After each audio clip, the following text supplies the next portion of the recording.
happy Wednesday, everybody. I hope it's treating you all well. You find me, well, finishing off the afternoon in front of the fire, because fire, look at that. Beautiful. And I've got my furry friends for company. Say hi, Lucy. I got really worried about Doc last night. He was sat on the, he was sat on that stool there. He's lying on it, he was asleep. And then it's the third time he's done this. He just shat without even waking up. Just shat. So it's funny. I just grabbed the coal tongs and lifted the turd and just put it straight in the fire. It's amazing how well shit burns. Like once it's got to dry out. Obviously, it takes a little time for the moisture to leave. But after that, it's pretty good fuel. I could be running my own little eco-fuel business with these three, actually, the amount they produce. Interesting thoughts. But no, honestly, last night, like he did that, and then I was trying to get him to go out,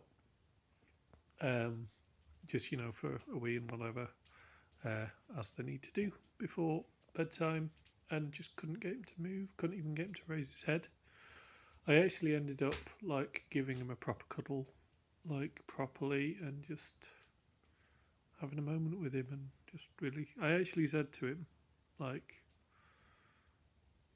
well, I said a few things to him in case I don't see you again, in case this is the last. I want you to know what a good boy you've been,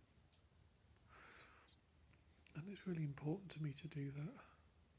I don't know. He has days when I genuinely think it's the end, and then he has other days where it's just like, I'm old and creaky, but as long as you let me sleep, I'm going to be fine. So I just really don't know. But yeah, no, I said goodbye to him last night, just in case, and he's still very much with us. But he sleeps 23 and a half hours of the day. Be nice to be that lucky. So yeah, I've had a call this morning from a guy at Scottish SSEN, Scottish and Southern Electricity Networks. Anyway, the electricity company up here, and they're going to be putting in my power to the bothy not next week, week after. 2 weeks today. Apparently the connection should be complete, which is really fucking cool. So I need to arrange another couple of bits around that. I've got workmen coming tomorrow to drill a hole. Annoyingly, these guys will dig up, the electricity guys, they'll dig up the whole road, but what they won't do is touch my building. And obviously the cable needs to end up inside the building. So I've got to find somebody myself just to drill a hole, and because it's a massive granite wall and it needs to be about 30 mil wide, inch and a bit.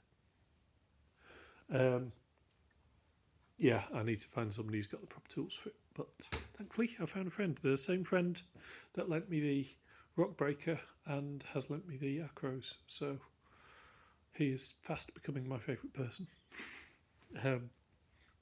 No, it's really, really, it's really, really good. I'm also going to see him about. I'm going to speak to him about some of the other stuff. If he's able to give me quotations for the forge roof and the windows and doors. So we've got there's another funding, another source of funds coming. Coastal Communities Fund. We've applied for it last 2 years, not got it, but this year we have new things that we can offer, like additional evidence of activity and accounts and things like that. So, So I need to get quotes that can go with that, because obviously they won't fund anything unless there's like 3 quotes. But also, I want to try and get this front door on really as soon as we can. I'm just really looking forward to using that space properly. And yeah, having thoughts about the bottle wall idea.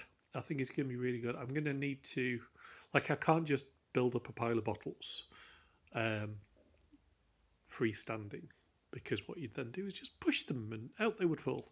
So there will need to be some sort of frame which can then be embedded in the mortar, and so the mortar can kind of fix around it, and then it won't go anywhere. Possibly with a couple of cross pieces to just help transmit any pressure to the edges rather than kind of crack in the middle. Yeah, so I'm feeling weirdly positive about that.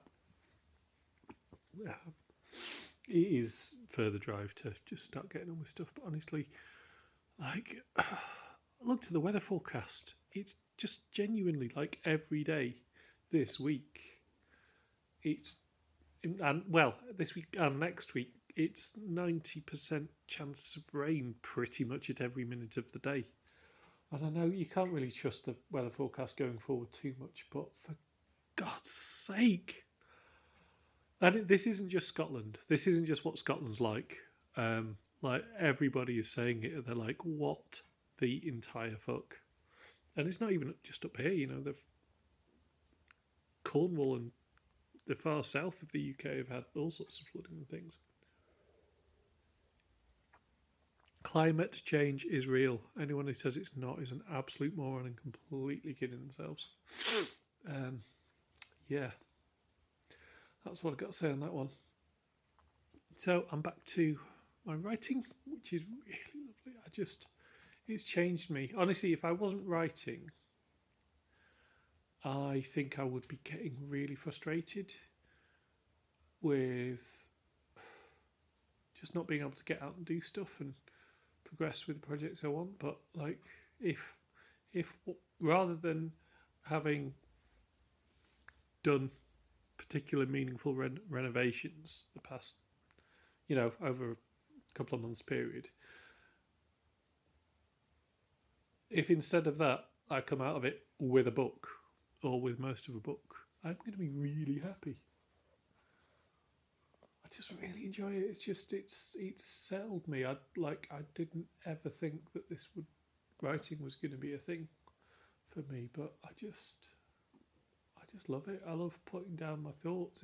It helps me make my own mind a little bit clearer by virtue of, I think, as I arrange my thoughts on paper, it kind of arranges things inside, almost like a defragmentation. For those of you too young to know about defragmentation, it used to be a thing on Windows machines where if you've got a hard disk, then you add stuff and you delete stuff, and it basically the system has to use the bits of storage that are not in use, and so what you end up with is files being fragmented. You've got you've got a bit of data there and a bit of data there and a bit of data there, and then it's got to go all around the houses to piece this file back together. So defragmenting is rearranging your file system so that rather than being all fragmented, it brings, every file is all in one place, and it just kind of puts things together. Makes it work a lot faster and a lot more efficiently, because to read one thing, it just reads in one place, and rather than jumping around. So that's kind of what it feels like. I'm defragmenting my thoughts, and the process really, really helps. Yeah, I would strongly recommend it to anyone.